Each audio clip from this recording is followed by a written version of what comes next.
Chapter 2, in which Reynard, deceived by Chantecleer, was mocked by Chippet, the fat hen.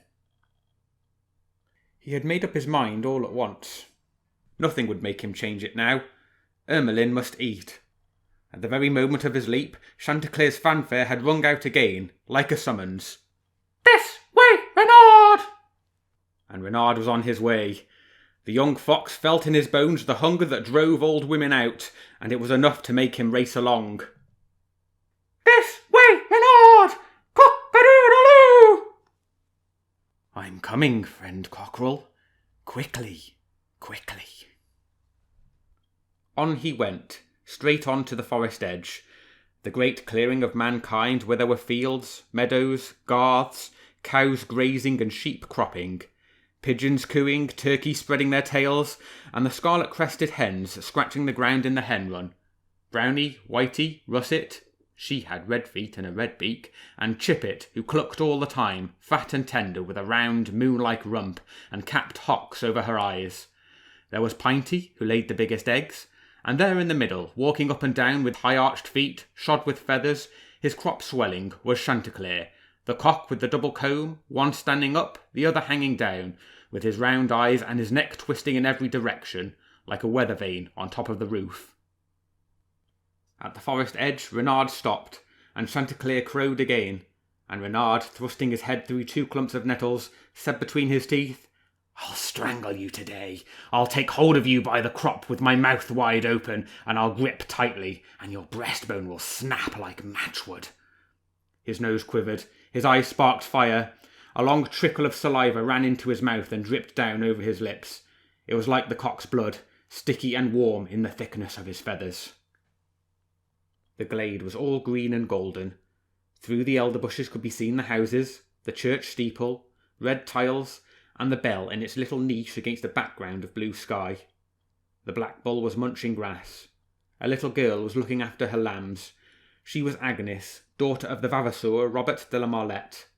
A flight of pigeons wheeled round, fanned out, came together again, and once more formed into a long line with a fluttering of white wings, turning golden in the sunshine and then blue against the light. They swung round towards the forest, made the air sing over the oak trees, and turned back towards the dovecote. A feather fell down and alighted on the fox's head, and the feather also said, "This way, Reynard!"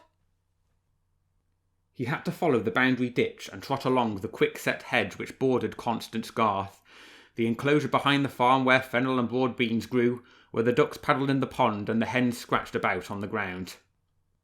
He was already there, and at once he felt his confidence grow stronger. Poor Reynard, he was still young and naive. Did he know what lay in store for him? The time always comes for fox and man to learn, and then they suffer, but who can turn this knowledge to his profit? The fox's muzzle no longer faced a hedge of branches, but solid stakes planted close together, which would have defeated even the claws of King Noble the lion, if only the stakes had formed a solid screen. But alas, there were gaps between them, through which the glances of the poor fox darted like arrows. Poor famished beast, poor greedy beast, ill with craving and hunger, for now he could see the hens, one through this gap, Brownie, another through this opening, Whitey, and Pinty and Russet too, each one chirping and clucking quietly low down in their throats. And he followed them from behind the stakes, lowering his head each time they pecked with their beaks, clawing the grass with his paw whenever Chippet came scratching in front of his gap, quite close to him, her tail in the air and her feathers ruffled by the cool wind in the bright sunshine. Reynard went into the shade, came back, sniffed at the hens and followed them. A moment later and he would have clucked like one of them. He was so attentive and tense that Outram Rufus could have seized him by the tail or Surly have bitten it off. Could he get through? Chaser the marten could certainly have wriggled through, but Holy Mother of God, he, who was so thin and lean-flanked, he was still too broad across the shoulders. Could he climb over? Tippet the cat would already be up there. Reynard really thought he could see him. There was a red mist in front of his eyes. "If Tippet gets in my way," he thought, "I'll break his back." One more magnificent gap, and there stood the cock in all his glory, with his tail like a green bronze sickle, his golden crop and his raised spurs. Reynard groaned at the sight of him, with one foot poised and his claws bent over. Chantecleer twitched his neck once, then twice, and his round chaps quivered beneath his beak. "Oh, ho!" said Chippet. "What's wrong, my lord?" "Nothing," said Chantecleer. "I thought I heard—" "Who, my lord?" "Nothing." But his heart was still pounding. He fluttered towards the dung heap, perched on the summit in full view, raised his comb again and puffed out his crop like the sun. But soon the warmth made him drowsy. He dropped off into a brief doze, and then opened his eyes again with a great cry, his heart once more beating wildly. "What's the matter?" repeated the plump Chippet, alarmed for the first time. "I had a very bad dream," said Chantecleer. "May God preserve my body from death or imprisonment. May my hens keep their cock." "What did you dream about, my lord?" "I had to put on a coat, a red coat with fur outside, burning hot, cut out in one piece with scissors. Round the neck there was a white ivory collar that I had to pass over my head. But how was I to pass through a collar like that, my lady, so narrow and hard?" "Alas," said Chippet, "just as one passes down the fox's throat, for I'm afraid your dream was about Reynard, the bad red fox." As she spoke, she watched Chantecleer carefully. She was very fond of him, but she had no objection to throwing this boaster into fits of secret terror. "What? What's that you say?" stammered Chantecleer. "Which fox, by my crest? Even Reynard himself means no more than a worm to me. 2 foxes, 10 foxes. Go and seek them out for me, Chippet, if you want to see a good fight. 10 foxes for my spurs and others for my beak." And yet he appraised the stakes, judging how thick they were and how high. What danger could threaten him here? He walked round Dame Chippet, with one wing hanging low and stiff, trailing along the ground. But suddenly Chippet cried out and ran away at full speed, her sisters following her. What clucking, fluttering of wings and panic! What had they seen to upset them so? "The fox Reynard!" screamed Chippet. "Run, my dear lord, run!" The tender plump hen was distraught. The teasing wife was repentant and sorry, and the idiotic cock was showing off, holding out his leg with its feathery boot. I saw him!" panted Chippet. "He slipped through the ditch under the fence. He's there in the cabbages." "Only one?" trumpeted the blind cock. "I want 10 of them. I told you so, Chippet." All the hens were moaning together, one saying, "I'm dying," another crying, "Oh, my heart!" For the fox had just leapt, and feathers were flying in a terrible tumult of fluttering wings and cries of despair. "Come to me! Help me!" screamed the cock.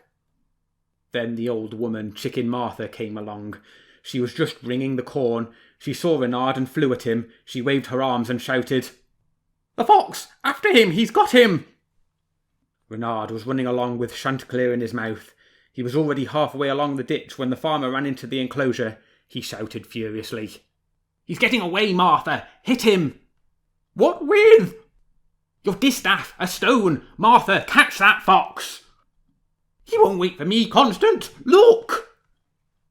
Reynard was trying to force his way through the passage. Old Chantecleer was a good prize, but he got in the way. "Let Morholt loose," ordered the peasant. "Call a farmhands and neighbours' dogs. Quick, after the fox!" As the cock struggled, Reynard looked as though he were dancing and threw himself forward. Morholt was heard barking. The powerful voice of Malkin, the Vavasor's boarhound, could be heard behind the buildings. There was a dog for you. He would tackle a wolf. "Quick, men, down with the fox. We've got him!" The farmhands ran. Martha gathered her petticoats high up round her skinny legs. "After him, Morholt! Get him, Malkin! To the gate, all of you! He's getting away!" Reynard had succeeded in passing through the fence. He had just reached the hedge and the ditch. From time to time there were a glimpse of his dark tawny coat or one of Chantecleer's fluttering wings. The farmer, his men, the old woman and the dogs poured through the gate and dashed into the meadow. What a tumult of shouting, barking, swearing and moaning. "He's got the hen! He's got her!" Reynard and the cock could hear them, and Chantecleer suddenly stiffened. "The hen?" he said indignantly. "No, the cock." He felt the fox jump, and while the running movement made him dance up and down in the hard jaws, Chantecleer repeated to his kidnapper, "The hen? What do they take us for? It's the cock. Tell them, Reynard, it's shameful." Once more Martha shouted behind them. My lovely hen! Oh, Reynard's taken her away! Your cock, replied Reynard. Your cock! Farewell, Chantecleer.